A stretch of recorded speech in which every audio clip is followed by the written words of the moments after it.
Welcome to another episode of the Gull Mouth Action podcast, where we take a look at all the latest goings on at Brighton Hove Albion, Crawley Town and Sport in Sussex. I'm Matt Hull, and this week I'm joined by Brighton Hove Albion writers Derren and Sam Morton, as well as Crawley Town expert Mark Dunford. Albion endured a week of ups and downs in both the Premier League and FA Cup this week, but now attention has turned to a European tie to savour in the Europa League round of 16. We'll pick over the bones of Brighton's League and Cup games against Everton and Wolves respectively, preview the Seagulls' latest exciting European adventure, and look back at yet another excellent week for Crawley Town. You can read all the stories we're talking about with videos and pictures online at sussexworld.co.uk/sport, and you can check out other great videos on shotstv.com and Freeview channel 276. You may also be watching on latest TV, so thank you very much for tuning in. Starting with Brighton, a late goal from Captain Marvel Lewis Dunk scored a 1-1 draw for 10-man Brighton at home to Everton in the Premier League on Saturday. Sum that performance up for Sam. It was late, but they got there in the end, didn't they? Yes, it definitely felt like a victory, to be honest, Matt. I think in the circumstances that Brighton found themselves in, you wouldn't have said that going into the game, probably all for much of the game, because they were dominant. They had most of the chances, and Danny Welbeck should have scored in the first half. He was really kind of dangerous, and Brighton looked like the team that would most likely to take the lead. But Everton are a bit of a bogey team for Brighton, as we saw last season, and they are a very tough team to break down, which I did fear going into the game. And that's exactly what happened. And Everton really did weather the storm and managed to get a goal in typical Sean Dyche fashion, the long ball going up, a bit of a knockdown in the box. And Gareth Branthwaite, a centre-back, decided to, or thought he was a striker, and put one of the best finishes of the season into the top corner. So everything was kind of going against Brighton. And it got worse when Billy Gilmore was sent off deservedly for a studs-in challenge on Onana in the midfield. So I had no complaints with that one. And you did really feel like it was just going to end for a win for Everton. But Brighton had other ideas, and it was a really good way of responding to adversity. And it had to be Lewis Dunk to come up with the goods. And Pascal Gross's assist was absolutely brilliant. I think it was just so late in the game. It was in the 5th minute of injury time, all a bit chaotic. And Gross did a couple of his Cruyff turns that he does, and then puts a perfect cross in for Lewis Dunk. It was really, really a class goal. And as I say, it felt like a victory in the circumstance. With the draw with the top... Oh, sorry, go on, Mark. Are you going to say something? Okay, I've got mad then, clearly.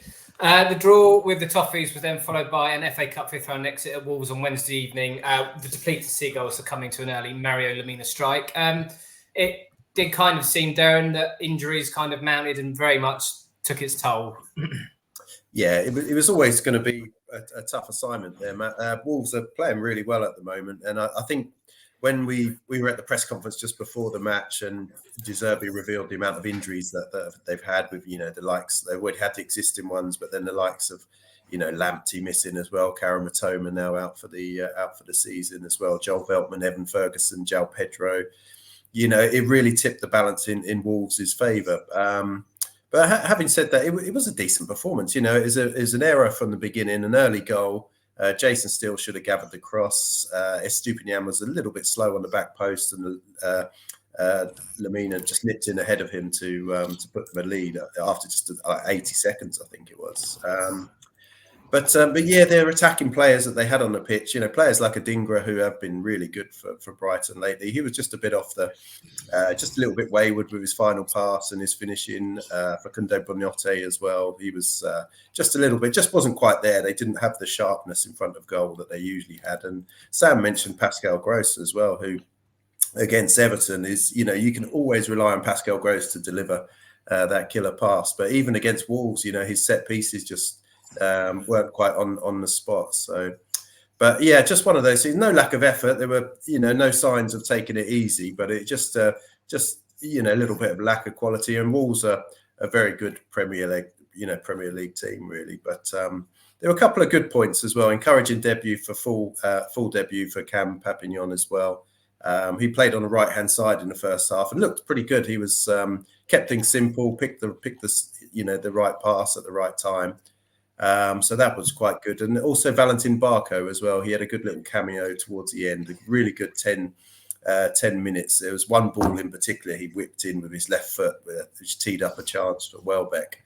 And that really showed what he's all about, I think. So there were encouraging signs there. Actually, De Zerbi said previously that he's not ready to play, but I think he may well sort of reassess that after how he looked against Wolves. But yeah, shame to go out. But now there's the Europa League, obviously, and then the battle for the top 6 as well. On that point about the Europa League, how much importance is there now on that, Derren? Now they've gone out the FA Cup as well, because if it doesn't go their way in the Europa League, is the season over effectively?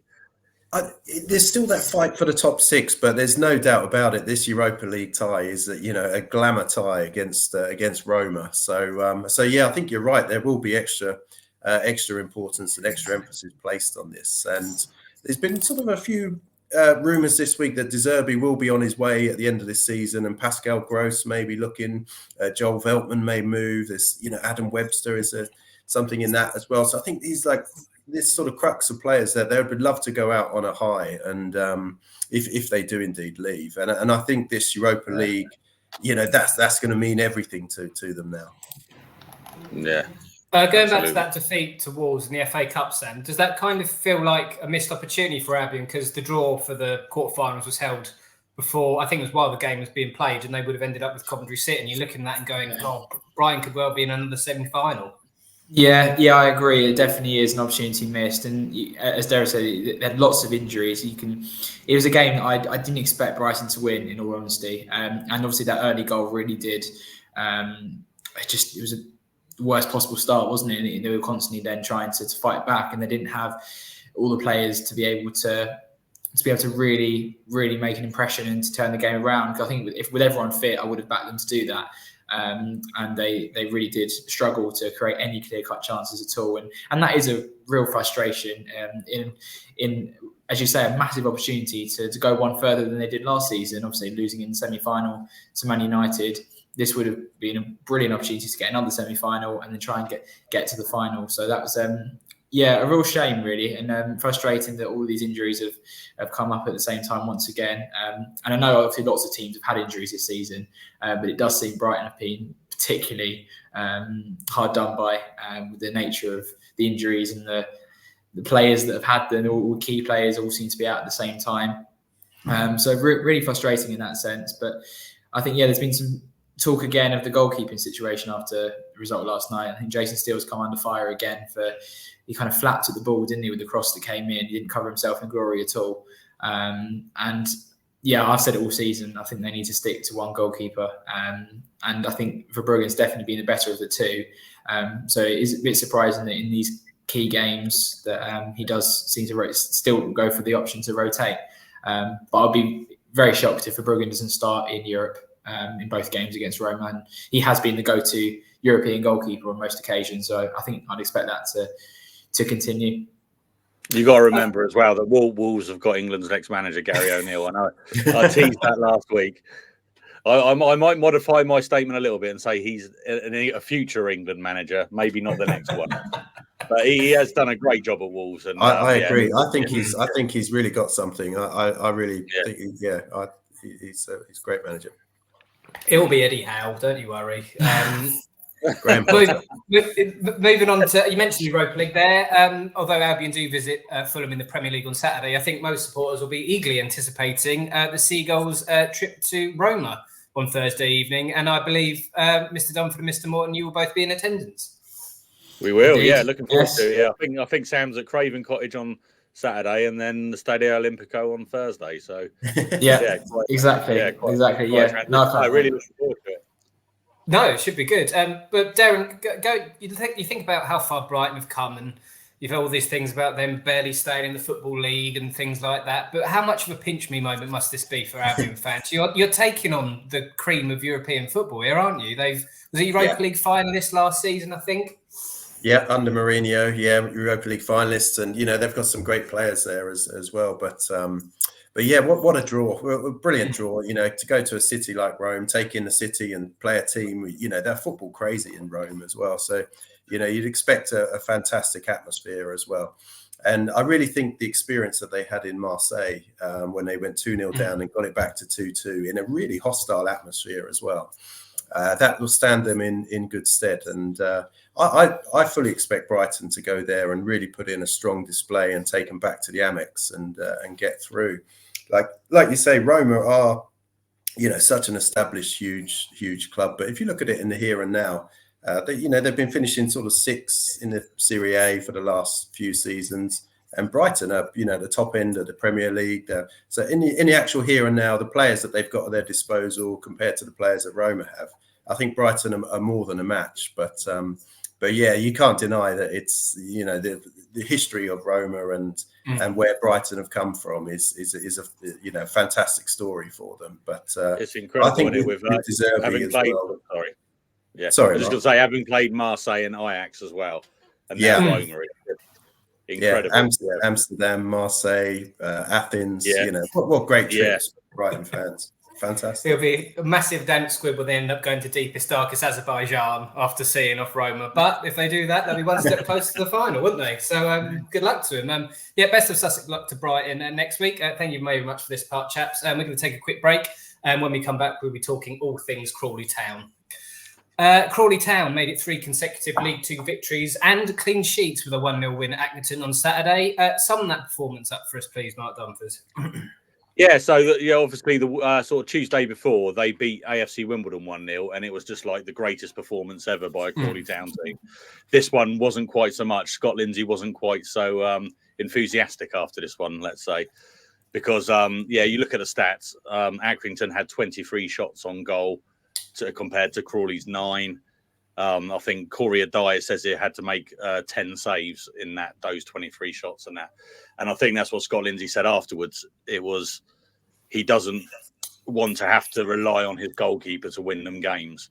He wants a convincing performance where they shut out the opposition and then get that goal exactly like they did against Wimbledon.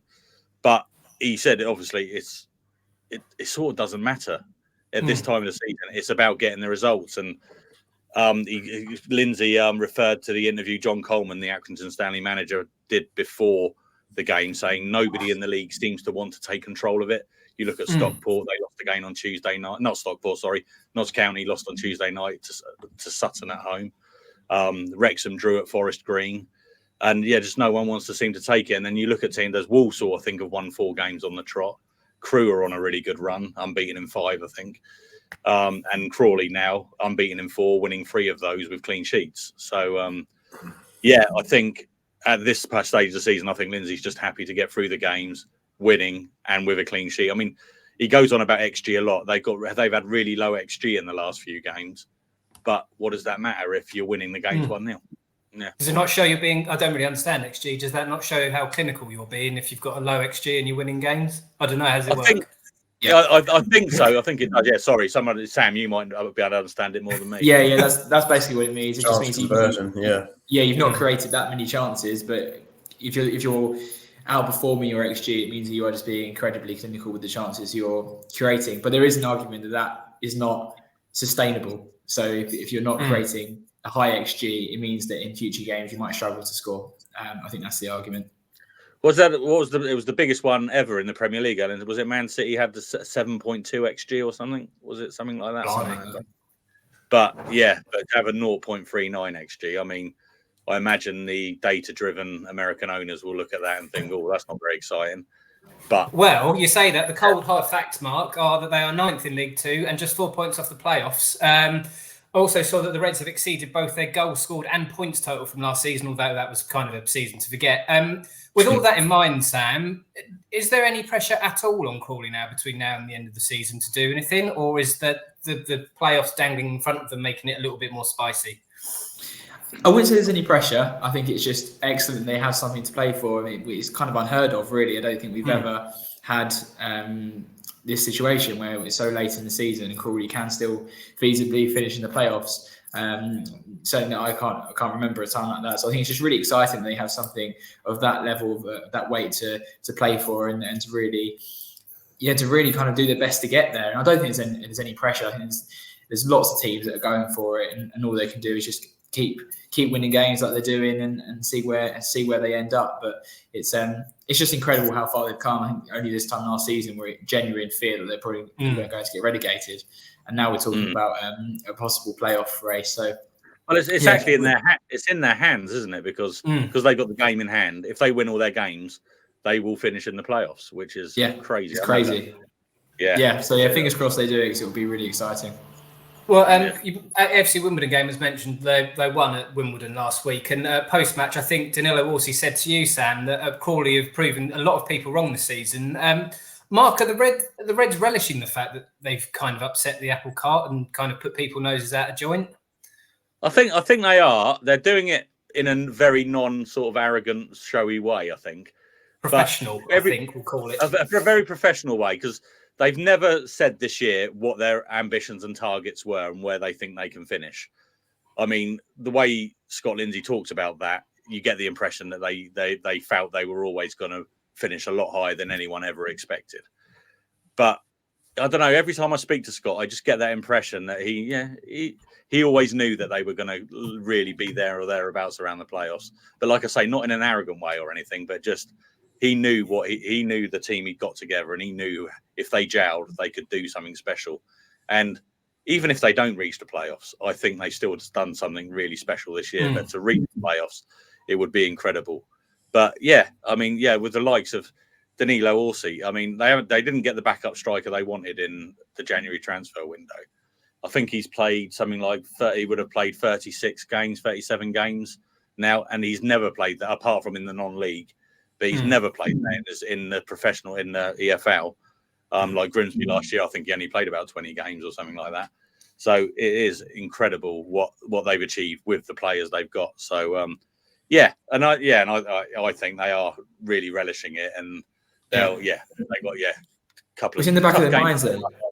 Sorry, Sam. It's in the back of their minds, isn't it? The players, whenever I think when we've spoken to a player after a game, it seems 9 out of 10 times the player always mentions about the fact they were predicted to be relegated or finish with the worst ever tally. I think the players always say it, so I think it's constantly in the back of their minds. It must be motivation, I think. They're constantly talking about that and really trying to prove people wrong. So I think that could maybe put the form down to that. Are the crowds up this year? Are the crowds up? Yeah, I think so. I wish I had these stats at me. I think their average is about 3,200 at the moment for the home crowd this season. And I think, I can't remember what it was last year. I think it was maybe 2,700. Yeah, but I'm pretty sure that's right. Two seasons ago, it was only just over 2,000. So they put on over 1,000 fans. And I mean, some of that is to do with like we always say, the owners have done some good things. They lowered season ticket prices. They've made the match day experience better. But it does make a difference when your team's winning and playing good football as well. So, but we talked about it on the non-league podcast, didn't we? We do, Matt, that all local football seems to be up on the crowds. The Isthmian League teams, Worthing, Eastbourne Borough, Hastings, all have really good crowds at the moment. And it's and it is helping the teams, I think, because they're all doing reasonably well. Further to that point, Mark, I'll go as far to say that all Sussex teams this season, I'm probably going to put a massive curse on this now, but they have all been doing incredibly well, haven't they? You look at Crawley in League 2, Brighton in Europe, Horsham in their FA Cup run. It's just been a Worthing in the National League South. It's just been a great time to follow Sussex football. And also Eastbourne Borough have been struggling a bit, but other than that, other than that, they're getting mentioned in the New York Times, though, aren't they? They got Simon Leslie wrote about it in the Eastbourne Herald for tomorrow's paper.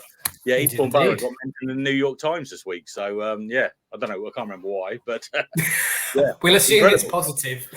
Yeah. Going back to Crawley Town, we'll combine. There's going to be two questions, but I'll combine this into one. The Reds are at home to Barrow, who boast former Reds striker Dom Telford on Saturday before visiting Morecambe on Tuesday evening. Sam, Morton, very quickly, how do you see those two going?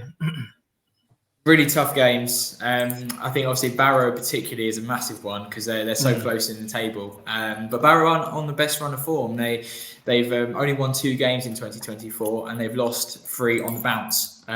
So I think Crawley will definitely be looking to really put their form to benefit really and to really kind of kind of take advantage of the situation that they find themselves in. And if they were to get a win against Barrow, it'd be huge for their race for the playoffs.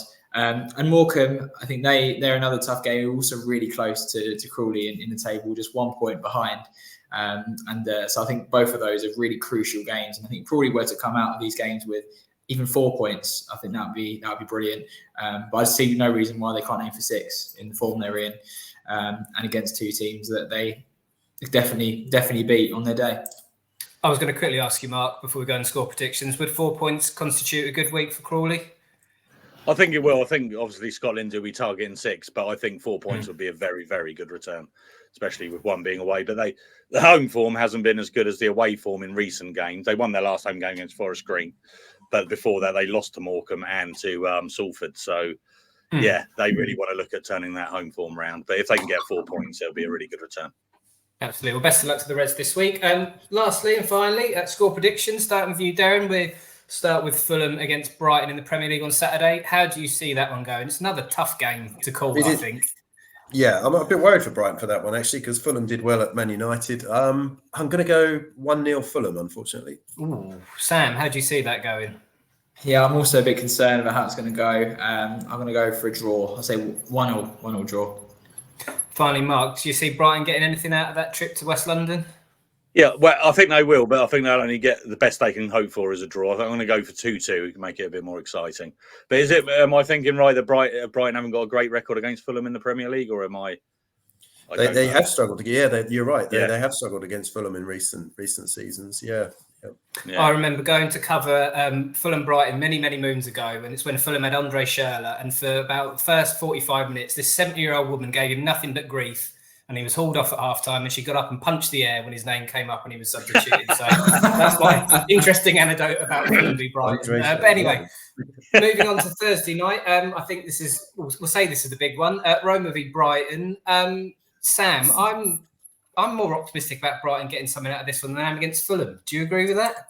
Yeah, no, I can see the argument, really. I think it's just the massive kind of nature of the game, I think, and it's really going to have the fans up, the players up are going to be really up for it, of course, and I think that can just naturally lead to a result. Playing in a stadium like the Stadio Olimpico is just going to be brilliant for the players. Now they've got some experience in their belt as well, playing in these huge arenas. So yeah, I can definitely agree with that. I think there's going to be more riding on it, and definitely probably the players will really kind of be focusing on that. And I don't think they'll go to Fulham with Fulham. They probably won't even be thinking about Roma when they're at Fulham. They're just obviously focusing on the task at hand. But I don't think they can be blamed for really trying to make sure they're fully firing and fit for that one. I think it's going to be a really exciting game. So I think, score prediction, I think, I'll go with a 2-2 draw. A 2-2 draw. Time, unfortunately, is running against us, so I'm going to ask you very quickly what your thoughts are going to be on Roma Brighton. Darren, how do you see that one going? I think Brighton are going to get a 2-0 win in Roma. I think De Zerbi will love it. Italian coach going back to Italy, 2-0 win, and then finish the job at the Amex next following week. Mr. Dunford, how do you see it going? It's going to be 0-0, and Francesco Totti being sent off. Very finally, I'll only ask you this, Mark. As I said, time is against us. Crawley, Barrow, and Morecambe, Crawley. How do you see those? Barrow 2-0, Morecambe. I am going to be confident. I'm going to go for another 1-0 win for Crawley, 6 points. So 2-0 on Saturday, 1-0 Tuesday.